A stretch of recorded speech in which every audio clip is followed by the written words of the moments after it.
Welcome to the history of the Hamlet of Centerport. Once a thriving Erie Canal village, is nothing but a residential street today. Her connection to Erie Canal history is nothing but a ghost of her past.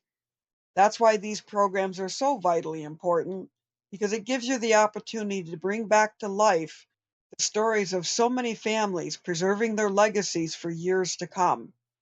The village was less than a half-mile in length and some 25 homes in total. So the best place to start is, when was Centerport founded? According to Stork's History of Cayuga County, Centerport was founded about 1805, 1806 by a man named Benjamin Hakes. Interestingly enough, I also found that there used to be a historic roadside marker in the town of Brutus. You'll notice that it mirrors exactly what was in Stork's History of Cayuga County. So I wanted to see if I could duplicate that, and here's what I found. There's a genealogy on the Hake family that says there's a George Hakes born at Hebron, Washington County. But the genealogy goes on to say that they didn't move to Cayuga County until about 1815, at which time George brought with him his son Benjamin. The first census that I found was 1820. That's not to say that they couldn't be here in 1810. If they were not a head of household, they would not have appeared.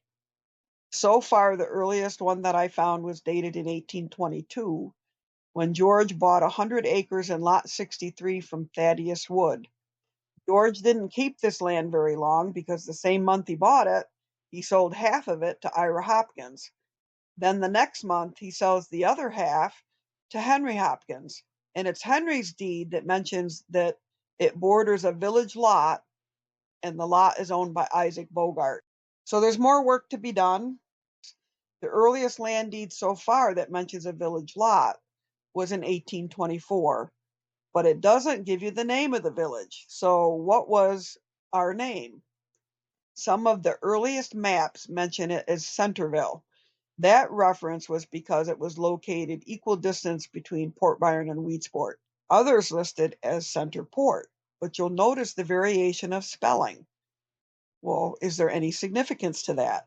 When center is spelled Centre, that is the British Standard English. Center, as we know it today, is the American Standard English. But one of the map references from 1838, it's a remake of the 1829 Burr map, and it still lists Centerport as Centerville, but there's a text file that came with this particular map that's very interesting. It goes on to say that the town of Brutus has two villages, Weedsport and Centerport. So Centerport was considered part of Brutus in its early days, although the town border goes right through Centerport, and we'll see that shortly. While land deeds for this same time period record the name Centerport, the school district continues to use the name Centerville. In 1829, the district went under massive reconstruction and shifting, and for the first time, we see an entry that is clearly the school at Centerport.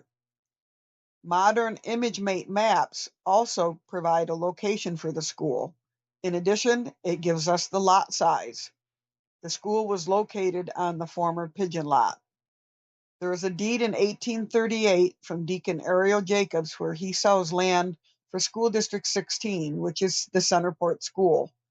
However, it does say school erected, but I can't tell if the school already existed or was about to be erected because the page is damaged.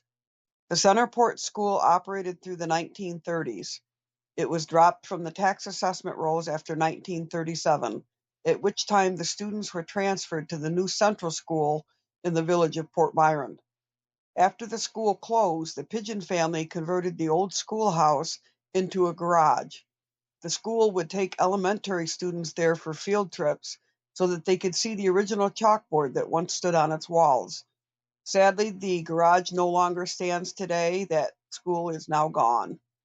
Land assessment maps can be a fantastic way of learning the names of people who live on any given street. The 1853 GenWeb map for Centerport is a little lackluster. Centerport Road is to the far right, and instead of names, we see a row of black dots. South of the canal, we do start to see names. The first one being C.D. Tryon's store. I found this entry surprising because other maps show that the Tryon's grocery store was across the street on the opposite side of the canal bank. Below him, we have a lot owned by Miss Van Pelt. To have a woman owning land in the 1850s is quite remarkable. From land deeds, we learned that her name was Mary Ann. This is a list of all of the people who owned the lot where she lived prior to her purchase. Mary Ann purchased her Centerport lot in 1835 by Henry Oliphant. The reason we don't find much about her locally is because she moved away. Deed in 1861 says that Mary Ann Van Pelt, a resident of Brooklyn, sells her land in the village of Centerport to Charles Clow. Her lot bordered a lot owned by Samuel Cumston. Cumston name appears in another land deed. In 1823, James Dixon Jr. is selling another lot to Ira Hopkins on lot 74. This parcel is described as beginning at the center of the highway to where it crosses the canal leading from James Dixon to George Hakes, running east along the bank of the canal until it strikes the feeder or Cumston's Basin. So now we know the basin in Centerport was named Cumston's Basin. Many parcels on Lot 74 will be traced back to James Dixon Jr., and the reason for that is because he purchased 100 acres from James Wilson of Hebron, Washington County, New York in 1806. James lived on the farm that we know today as being the Harrington Farm on the corners of Centerport and Nauvoo. Cumstons were anxious to divest themselves of their real estate holdings in 1827.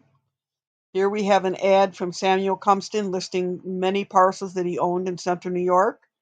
One of them was a flour mill in Mentz. This is likely the mill in Lot 85. He also shows a store and storehouse at Centerport. The same month, there's another announcement that Oliphant and Cumston are going to dissolve their business relationship. The Auburn store will be continued by John Oliphant Jr., and the Centerport store will be continued by Egbert Cumston. I believe this is Samuel's son. The 1830s were not well to the Cumstons at all. All of their personal property are now up for public auction. In the inventory are farming equipment, livestock, as well as a canal boat with its furniture. I have no doubt that the canal boat is associated to the Centerport business. If we move on to the 1859 map, we now have a comprehensive list showing the names of everyone in the village of Centerport. If we start south of the canal on the bottom right, that's where the village of Centerport started on the southern end. This would be the present-day Snook Farm. This was owned by Norman Smith at that time. Above him, we have the Clow Cradle Manufacturing Company and shops owned by him. Then we have Hamilton Road, and between Hamilton Road and the canal is a storehouse owned by William Hardenberg. On the opposite canal bank, just as I said, the grocery store of Casper Tryon is there. If we go across the street, we see Selford Woolley. He was a laborer from Germany. And next to him on the corner is the Yates blacksmith shop. And then on the other canal bank, we have Casper Tryon's son, Aaron. In 1864, Aaron Tryon wanted to sell the canal grocery store, hoping to exchange it for a house and lot in Syracuse, or to arrange a direct sale. From this advertisement, we learn far more than what's in the land deeds. In the ad, he reports that this is a canal grocery stand with storehouse, a meat market, an ice house, dayboat barn, together with 1.5 acres of land and a dwelling, all attached to said premises. Starting north of the canal, we have Casper Tryon's grocery store. We just learned that it included a meat market. His neighbor was a tenant house owned by Dr. John Rice. Next to him, we have the residence of Casper Tryon, and his son owned a tenant house next to him. And then we have the private residence of Dr. John Rice. If we go across the street, Harvey Beach owned a lot on Centerport. He was a distiller from Wheatsport, but he was a non-resident. I do not know who he leased his home out to. Next to him, we have Ben Dibble. He was a painter. His neighbor was William Jacob. He was a carpenter. Then we had the Clow brothers. And next to him, we had a tenant house owned by William Hardenberg. And now we're back to Salford Woolley and the Yates blacksmith shop at the corner of the canal. The farthest north end of the village of Centerport, if we start at the lower right, we have Elizabeth Horton. She was the widow of James. James owned a shoe shop, and their son Cyranus Horton would also become a cobbler. He would move his shoe shop in the future to the village of Port Byron. Their neighbors included the tenant house owned by William Harris, and then his private residence, and he was a carpenter. He came from Vermont. Their neighbor was John Sullivan. He was a laborer from Ireland. And then across Route 31, we have the Kelly blacksmith shop. And then to the left, we have Jacob Yates. He was also a blacksmith, and he owned a tenant house, and he owned the carriage manufacturing company. If we come back across Route 31 down Centerport, we have Dr. Theodore Paddock. His son, Egbert, was a mechanic. He reported he worked in the grain cradle and hay rake company. So that would tell me he worked for the Clow Manufacturing Company down the street. His neighbor was a boatman by the name of John Radford. So we have another name we can add to Centerport Canal history. His neighbor was Solomon Giles. He was an attorney. And next to him was Nick Davis. He was a carpenter. And we round out Centerport tenants, including Joseph Elmore, who was a farmer. The 1875 map, not a lot has changed in the southern part of Centerport. Norman Smith still owns the farm in the bottom right. The Clow Cradle Company is still going strong above him. Across the street, there is a change. We have a Teresa Hupfield.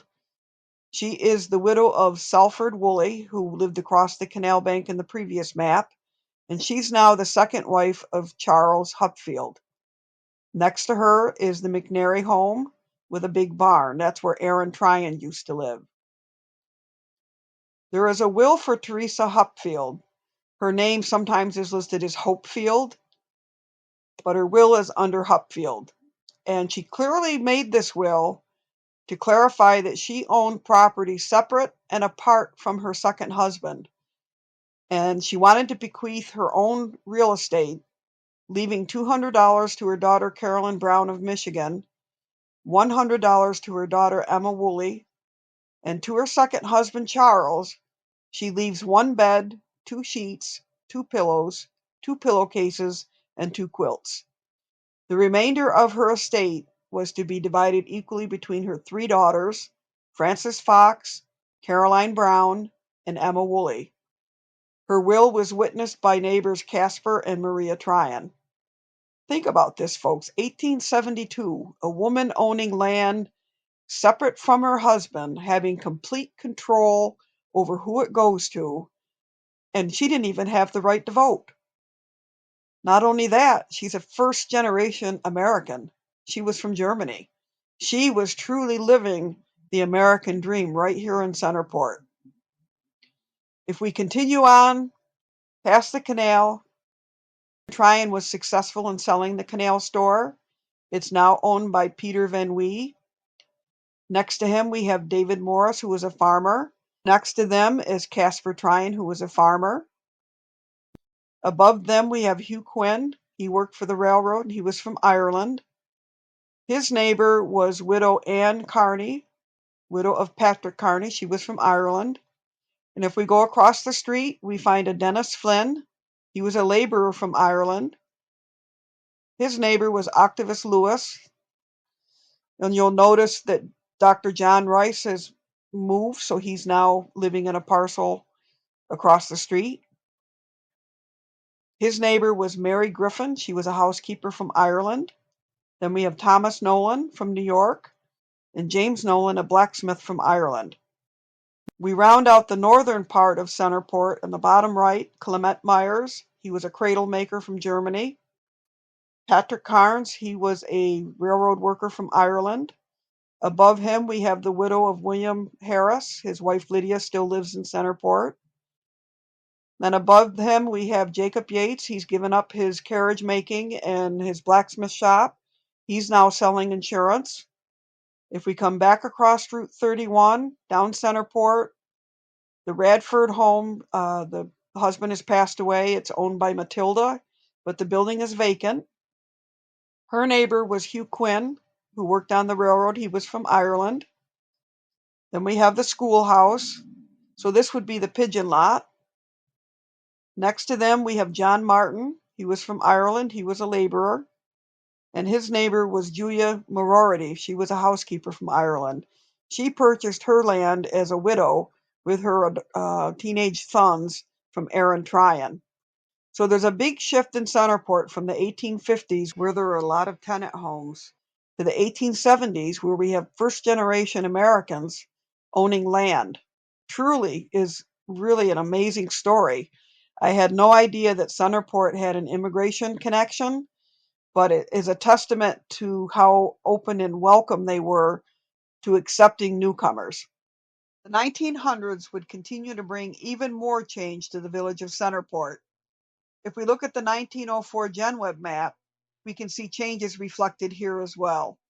Starting south of the canal, we notice that the Clow Cradle Company is no longer shown on the map. Likewise, on the opposite canal bank, the grocery store and day barn is also gone. So we're beginning to see a shift with fewer businesses, and the street is becoming more residential. One of the newcomers to Centerport is the Vroman family. Joseph Castleman purchased a lot here in 1892, at which time it bordered a parcel owned by Lucinda Vroman.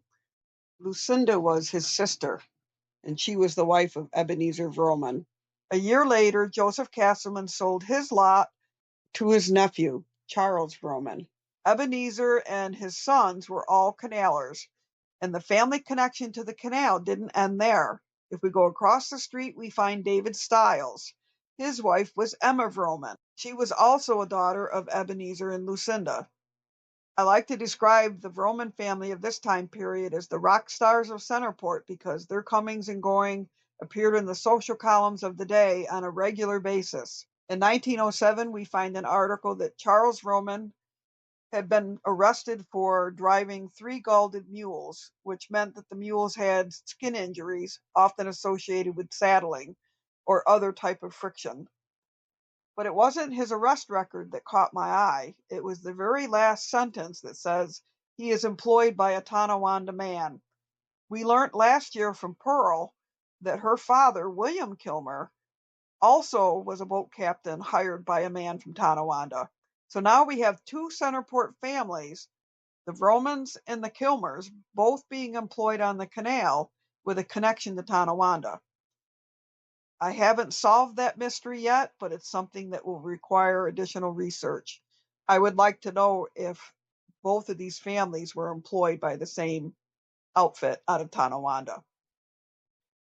Here's an article that announces that Charles came through Centerport with his wife, and they were headed to Buffalo.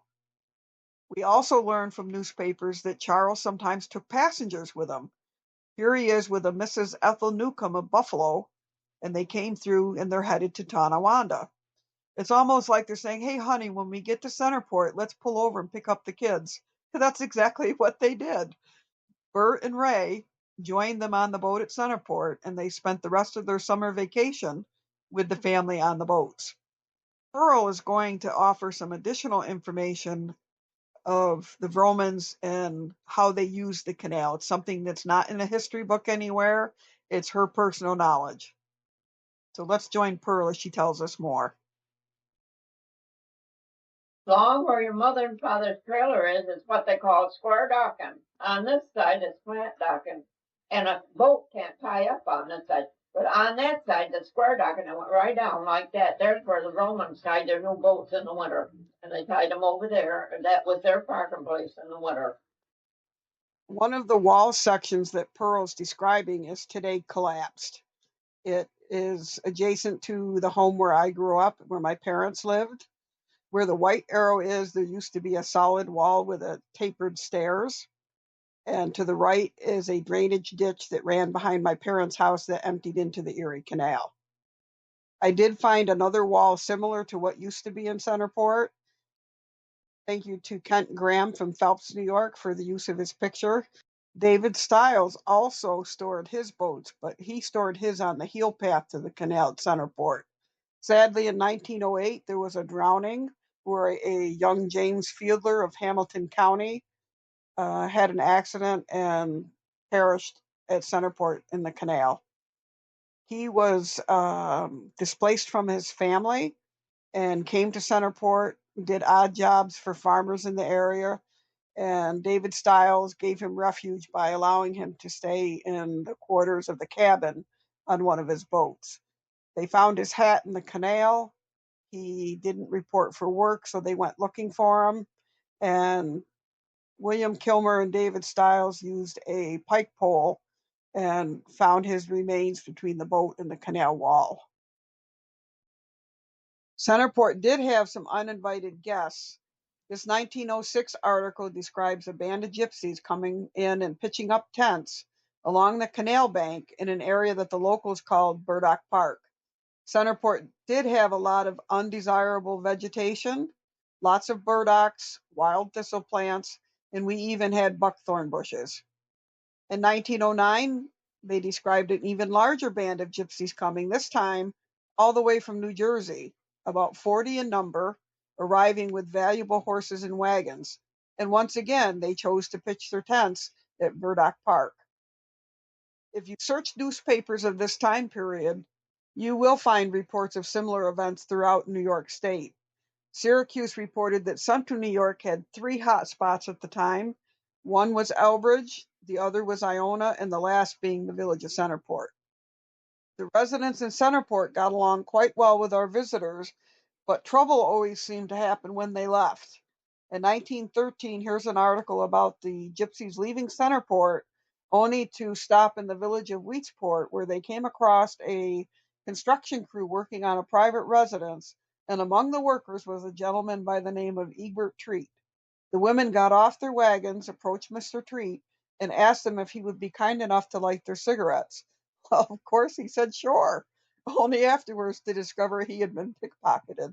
I swear you can't make this stuff up. Well, the stories usually end with a local sheriff or constable chasing the gypsies out of town. Around the same time, Conquest had visitors from gypsies as well. Their experience was a little different. They bartered with the locals. Here's a report of the gypsies reading someone's fortune in exchange for a can of tomatoes and some homemade soap. As everyone knows, nothing stays the same in history. Centerport was yet again to have another shift, this time in transportation. The Erie Canal officially closed in 1919. But a decade before that, a new form of transportation was coming through, which was the trolley. The Rochester, Syracuse, and Eastern Electric Railroad, better known as the trolley, came to Port Byron in 1908. It was installed in sections with no connection to Wheatsport at that time. Folks from the Wheatsport area had 2 options if they wanted to take the trolley from Port Byron to Auburn. They could drive their horse and buggies and park their rigs in stables, or they could catch a motorized boat on the Erie Canal in Wheatsport and be driven to Port Byron. The boats ran every 2 hours and the fare was 15 cents round trip. When the trolley company extended the line from Port Byron to Wheatsport, David Stiles owned the lot that would connect the trolley at Centerport Road. It described the parcel being located in the village of Centerport. Let's join Pearl as she describes her firsthand account of what the Centerport flag stop was like. It wasn't a station. It was just a little, well, it wasn't that big as my toilet, but it was lit and it was kept heated. And it was big enough for about, 6 or 7 people. And they waited in it right over there for the trolley. Trolley went through. Trolley stopped here. And it went from here, let me see, went to Fort Byron, went on the end there, and it went from here to Syracuse. The trolley track did, when they put in the state road through here, then on the trolley went, it began to be more modernized.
Very few of the original buildings within the village of Centerport survive today.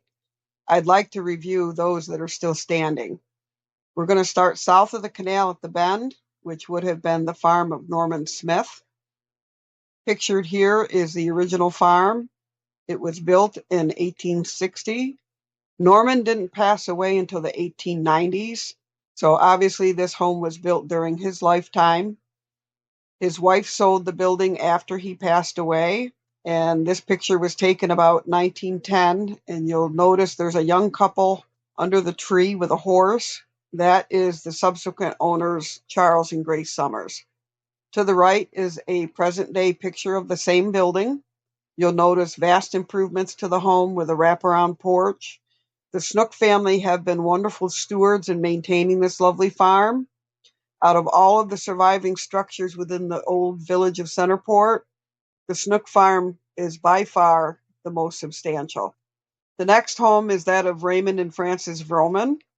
Frances, we used to call her Frank, and she was a sister to Oliver Wilson and Jean Wilson, who also lived on Centerport down the street from her.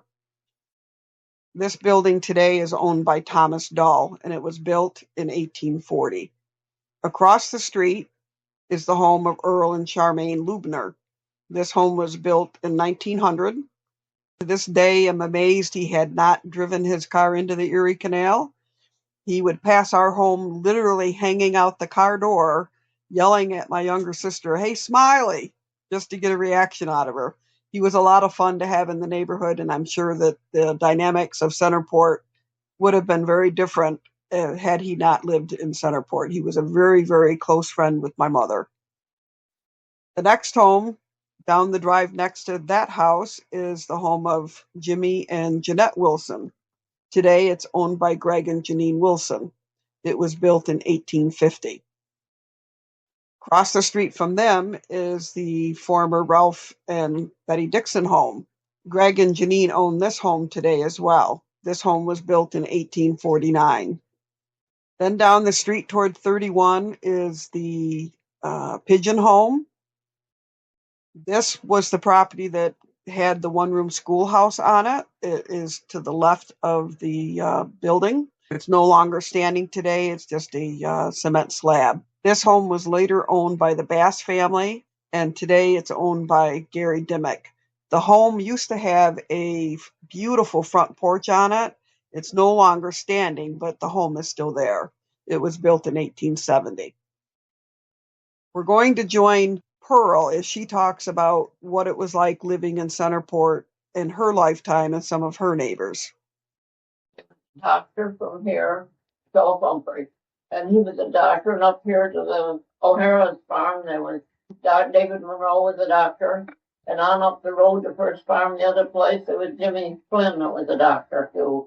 And then there was 2 or 3 girls here that were nuns. And this used to be the people, 2/3 of them were Catholic. Of course, the Romans weren't. They went to the Baptist church down to Wheatsport. Most all of them around here were Catholic.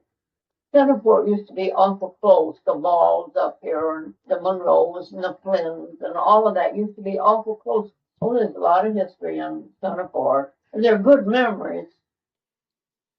Pearl says it best when she describes Centerport as being a very close community.